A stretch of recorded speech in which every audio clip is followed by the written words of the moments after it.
It's Nsu Sheedo, the biggest and the realest swag. And I'm fucking with Johnny Mac and Phillyfirst48.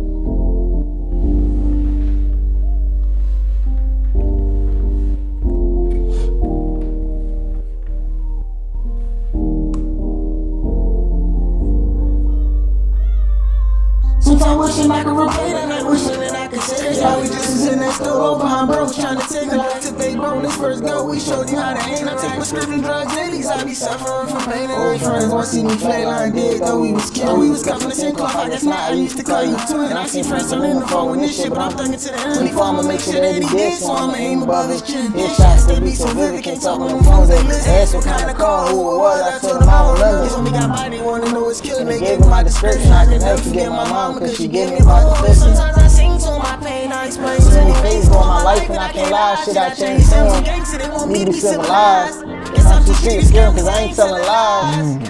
And I respect when they shot me, cause it was a drive-by. One roll that window, jump out, chase your target, then let shots fly. When I shoot, they pray that I die. Half the time I be behind this shit, they make that cry. Half the time I'm fucking niggas, bitches, they is not mine. Finally getting that recognition, thinking about time. Got a big ass heart, but if you snake me, I can turn slime. Why would you play like that? Ever seen a soul leave a body for a couple grand? It's like she don't tell me she got bodies, I don't tell her I got bodies. That's my brother, he did a jerk from out that Audi. And I said probably, like I was drunk, but it ain't scatty. And I keep that 33 close like I was yours. I wish you did no more, just let her rest in peace. Probably creepy speak to me, they been down, I don't know who did it, it wasn't me. He run the job, she was bang and shoot the shit for free. But your bitch do, but sadly she might do a dick too. He a virgin, everybody counting that little nigga set too. And the answers you don't have from him. Always was a problem child for you, I would've worked some. Oh man, we back, man. Phillyfirst48, man. I got a special guest, man. That one was my favorite. I ain't gonna lie, Replay definitely my favorite. That's a lot of people feel they fuck with that, John. Well, listen, man, we got a special guest, man. We got Sheedo in the building, man. Yeah, dog. Sheedo, you been on fire, man. Nah, for real. I appreciate that, bro. She been snapping out, man. And I mean, your music, man, is different, man. It's like, it don't even sound like you from Philly, like, you know what I mean? Sure, that's crazy. A lot of people be telling me that, though. Yeah. A lot of people tell me that shit. I got a different type sound for real. I bring a different sound to it. That's how that shit gotta be. Like, I don't want to sound like everybody else. You know what I'm saying? Yeah. You a talented motherfucker, man. Appreciate that, I'm bro. definitely, cause I don't listen to these niggas. I'm gonna keep it real, man. I ain't really a fan of these niggas, you know what I'm saying? I know what good music is, though, and I mean, right. I know what good music is, and like I said, man, I play this shit crazy, man. But you got a crazy story. We gotta get into it, man. You got a crazy story. You from North Philadelphia, man. Right. We all got a story, man, being from Philadelphia, but you know, I mean, you from North, so it's a little different, man. We had it a little harder. I feel like that, you know what I mean? Nah, real shit. A little harder, man. It'd be a little more real. Yeah, but it's a blessing to still be here, though, for real, man, because I know you from the Blunt, right? You know what I mean? Yeah, damn near. Well, we hear this. Listen, I want to start from the beginning. Let's start from the beginning. Let's tap into it. Like, you know what I mean? You hear the Phillyfirst48, man. So, you know what I mean? Let's start from the beginning. Your upbringing, I'm talking about. Like, you know what I mean? How it was for Sheedo, you know what I mean? How was your upbringing? How was your household structure and all that, man? How you came up? I came up in a good home for real. I ain't gonna say I grew up in a fucked up home and nothing like that. Like, when I was younger, for real, I grew up, I'm from North, I grew up down, like, on the other side, like, you know, Blumberg on one side, Johnson, where you from, that's on one side. I grew up on another side. So for real, when I grew up down 11th and Norris. As I got older, you feel what I'm saying?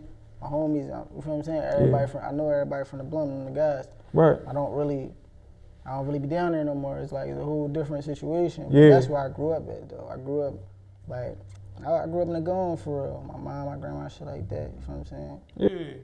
But I can understand what you're saying about, like, you know what I mean, on the other side and all that, because I'm from Cheney Street, Yeah. you know what I mean? But I start fucking with niggas from Johnson Homes and shit, so Right. I be, you know, that's how, you know what I mean? That's who I was going across the street in the project, fucking with them, Right. you know what I mean? I'm considered from, you know what I mean, being from Johnson Homes, but really it's Cheney Street, so I understand what you're saying, damn, right? But you see your household, you had your mom, My mom, my grandma. good structure, good house structure? Yeah, like I ain't grow up in another ass home and all like that. I ain't gonna lie and say that. Yeah. It just was like stuff that, you feel what I'm saying, you see in your neighborhood. Yeah. Like, I never lived in the suburbs, none of that type of shit. I always was in the trenches for real, for real. So Right. I always saw a trench of shit. Well, listen, 11 years old, getting shot, man. You know what I mean? That's heavy. Like, you know what I mean? I know. Yeah, well, let us know what happened. Yeah, break it down. Like, how did you? You know what I mean? What you was in? No, Like, I was a kid. I was on some kid shit. Like I was playing basketball. Like, you know, you got a little court and shit. Okay. It was like getting late and shit. I guess, I don't know. It was some nigga. He was walking up, and I guess niggas was on his ass. They started throwing that shit at him. So I run in the crib or whatever. I run up the steps or whatever. But I forget. I leave my little cousin outside or whatever. So I go back out. Like I'm in the middle of the door, but I peep. Like, damn, I left him out there. If something happened to him, I ain't even gonna be able to live with myself. That's how I'm thinking. So I run back and grab him. When I grab him, the shit like hit the back. But I never thought that. I just think I'm thinking anything. I'm a kid. I'm like, yo, glass probably hit my leg. Anything. I'm thinking anything. The whole time it was like, I was 11. I got shot. wow, man. I know it's heavy, man. I know. How did that affect you? Like, all right, so you got shot. To be honest, that shit scared me for real. Me being in my 11-year-old self, I wouldn't think that I would have been in the streets and shit like that. Cause that shit scared me for a minute. Like I had like PTSD from that shit. I still got PTSD now, but I was on the type of time when I got older. Yeah. I was like, I'm not gonna live in fear. I'm not gonna let nothing happen to me. If anything's gonna happen, I'm gonna be, you feel what I'm saying? I'm gonna protect myself. Right. That's what type of time, that's what attitude I had, like, developed in my head as I got older. Yeah. So I know before rap, you was playing ball too, like, you know what I mean? Yeah, like everybody, you know what I'm saying? Yeah, That type everybody of from, everybody going, playing yeah, ball, playing growing sports up. and shit. So, all right. So I know you was going. What school you went to? Let the people know, man. We want to know more about Sheedo, man. What school you went to, man? I know you went to a lot of different schools and shit like that. At first I went to Emotep. Okay. Then Emotep, I used to be drawn in there, so they kind of referred me not to come back and some shit like that. Then I went to Lincoln. At Lincoln, I really wasn't going like that. So then they removed me off the roster at that job. Then I went to this credit recovery school. That shit was called like One Bright Ray or some shit like that. And then I went to, I finished school in placement, Summit Academy. And that's all the schools I went to. So you was in placement. Yeah. And that's when you start rapping. That's when you start putting shit together. Like, what inspired you? I've been was rapping since like I've been was rapping, bro. Since I was going to, like Emotep. I just never dropped songs. Now when I started going to like Lincoln and shit like that, 2017, that's when I started dropping songs and shit like that. But I wasn't taking it like 100% serious. I wasn't taking it 100% serious. I had that mindset when I was young, like, all right, I'm rapping this, I gotta live this, I gotta do this. As now I'm older, I see past shit. You know what I'm saying? It's like, been there, done that. I'm on a whole different level now. I'm trying to get the fuck out of the hood. I was on some young boy shit back then. So I couldn't get rap my all.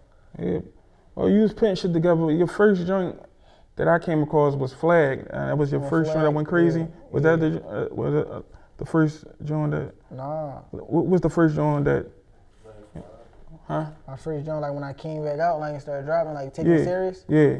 Let It Fly. That's when I came home from the little placement shit and all that. It was 2020. That's when I'm like, all right, I'm gonna take this shit serious. I'm gonna really start rapping. I dropped that joint, and then from there on, I just started building up my fan base. I already had a little fan base from the niggas that knew me from when I was rapping when I was younger. I really could rap. Like if you had time to go back and look at that shit on SoundCloud, I really. No, that shit was hot. No, all that shit was definitely hot. Like, you know what I mean? But just progression through years and shit. Yeah. So another thing, you went to jail and shit like that. You know what I mean? Yeah. And speak on your jail experience and shit like that. You know what I mean? You went to jail for 2 guns, something like that. That shit be like, bro, for real. Yeah, I look at this shit like, be like, you ever been booked before? That shit like school for real, bro. Like, but it's not like school, but it's like I say school because of how it's like all these people in here, you gotta be around these niggas, like you eat at this time, you do that at this time. It's just the only thing that's a burnout, this guy being the cell, all that type shit. That shit nutty, it ain't a place to be honest with you. I hated that shit. You being around all niggas, you can't, you feel what I'm saying? You wanna be around your bitch, you wanna do this and that, you wanna have freedom, all that type shit. That shit nutty. But some people would teach a lesson and then it's like 50-50. Sometimes I feel like it teach certain motherfuckers lessons and then sometimes I feel like that shit just make motherfuckers be on some type of time more angry. Like you make this nigga do all these years, he gonna be on the type of time like ain't shit to do this and then like I don't, you know what I'm saying? Right. So. You was rapping in jail? Was you rapping? Yeah, I used to be spitting little shit and all that, but I was shy though. Like for a long time I was shy. But when I really realized that this what I'm here for, I was on the type of time like fuck it, I'ma just do me. Yeah. So you came home. After you came home, that's when you really locked in with the music shit. Yeah, that's when I really took it serious. Yeah. But along the way, like, you know what I mean, was taking a lot of losses and shit like that. You know, us coming from Philly and shit like that. Yeah, taking a lot of losses from the streets. That's part of it, yeah. Well, speak on the losses you took, man. I know a familiar name that I always hear in your music, Loso. You know what I mean? That's like, yeah, for sure. Hey, bro, you can come on join the set. I mean, if you want Blumberg Duke, I mean, you can do it with Sheedo if you cool. Really, cause you having a conversation. Yeah, but yeah, Loso, I mean, let the people know, you know what I mean? Nah, Loso. That was my boy though, Loso. He was like, he was interested in the music more than me at one point. Like, if Loso still was here, I feel like he would have been like an A&R or something. You know what I'm saying? Like, he would have took it far. He really instilled that in me. Like, yo, like you gotta go to the studio. Like, what we gonna do when we rich? Like, you say shit like that. Like, what we gonna do when we rich? What bitches we gonna fuck when we, like shit like that. Like, just like, he never had that attitude that we wasn't gonna make it. He knew he was gonna make it.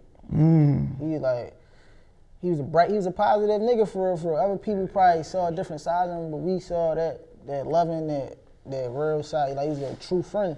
To be honest, he was a true friend. That nigga was special. I ain't gonna lie, you knew the No Cap, right? No Cap, yeah. Yeah. That nigga, he was the first motherfucker to put the city on No Cap, bro. Like, he knew that nigga, he tapped in with that nigga when he had like 2,000 followers, probably 1,500 followers. Ew. Flew to a city, you made locked in. Yeah, we definitely was. They met out like in New York or some shit. Out there, he was locked in with him, you feel what I'm saying? That's when the nigga just started playing like, yo, this nigga gonna blow. Like, you feel what I'm saying? The city started fucking with him. Like less than a year, that nigga took right off. The way they met was crazy. It was on some out of town. Really felt that nigga. He was gonna be his manager too. Yeah, it was on some out of town shit. Like he said, they met on some shit like the nigga. It was like, damn, like you fly, like I fuck with you. You feel what I'm saying? They take each other numbers down. Like this on some like you fucking with his swag type shit. He had Loso asked where he from, cause he asked Loso where he from. He say Philly. He like I'm from the A. When Loso go out to Atlanta, he call him. He like, nah, bro, I'm from Alabama. But I can get you a rental or whatever. Like go to this place. And you know what I'm saying, go to this address, you know what I'm saying, we from Philly. I told him I wouldn't have did that shit. I wouldn't have went to that address. Word. But he went and he really had got him a rental. So and they was locked in for ever since then. Like, so I'm like, that was a good job. Like, yeah, man, so you took the loss for Loso, RP Loso, man. Yeah. And then we start hearing, like, start hearing you know what I mean, pour your pain out. Yeah, that's just, you know what I mean? That's what I feel like, I'm gonna be a spokesman for that. I feel like that's not what they talk about. Every nigga that's so-called in the streets, every rapper that's so-called in the streets, they love homies. They love, you know what I'm saying? They love homies. But a lot of niggas make this street shit seem fun.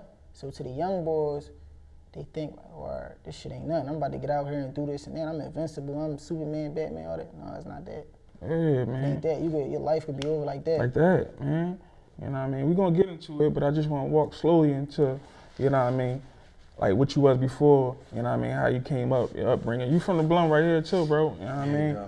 Speak on the Blum, man. Let the people know, man, that side of the neighborhood, because I know, like, you know, I'm from North and shit like that. You got Johnson Homes, you got Blumberg Projects, you got Diamond Street, you got another, you know what I mean, projects too, like Pentown, man. That's motherfucking legendary projects in North Philly, you know what I'm saying? Especially like everybody, motherfuckers that come from your area, you know what I'm saying? That's the type of motherfuckers that really can tell you, you know, that shit been knocked down for like 6, 7 years now, you feel me? For sure. The hood got indicted and they knocked the hood down and shit, you know what I'm saying? So that hurt everybody's heart when I remember that. I remember that shit. Crying about that shit, bro. Yeah. That shit was nutty. Yeah. But so now it's like they put little apartments and shit. They still ain't even finished like putting that shit together. You feel me? Yeah. So That's how that shit was. That shit was a hurt piece for us. But back then though, that shit was like it was just a legendary project. You feel me? Yeah, for sure. Everybody let it blunt like everybody was. Now these motherfuckers be trying to make it like I don't know what they be trying to do, but it's real war. That's for sure. For sure. We used to walk back then. No, nigga, no, you can't just walk. Yeah, you couldn't come through there. You better take the long way. Yeah. You know what I mean? But definitely, man. You know what I mean? Y'all from North, man. So I definitely gotta tap into, you know what I mean, what goes down North and shit though. But yeah, so Sheedo, back to you, Sheedo. So, you know what I mean? I saw you locked in, like Loso got killed. You locked in with the music shit. And you start taking this shit to a whole nother level, man. Your sound is different, like I said, man. And we start hearing like, damn, we can be one of the top rappers in Philadelphia. And I mean, your shit shot up quick. But speak on you staying consistent though. You staying consistent, you know what I mean, just, you know what I mean, working hard and shit like that. Staying consistent, that's a big part of it. Like, that's a big part of being on top, bro. People really looking at you like that, because when you're not consistent, motherfuckers gonna forget about you tomorrow. Right. That's how it is. They're gonna forget about you, so it's like you gotta stay consistent. You gotta be versatile. You gotta give them different things, hop in different lanes. Cause for real, I started out on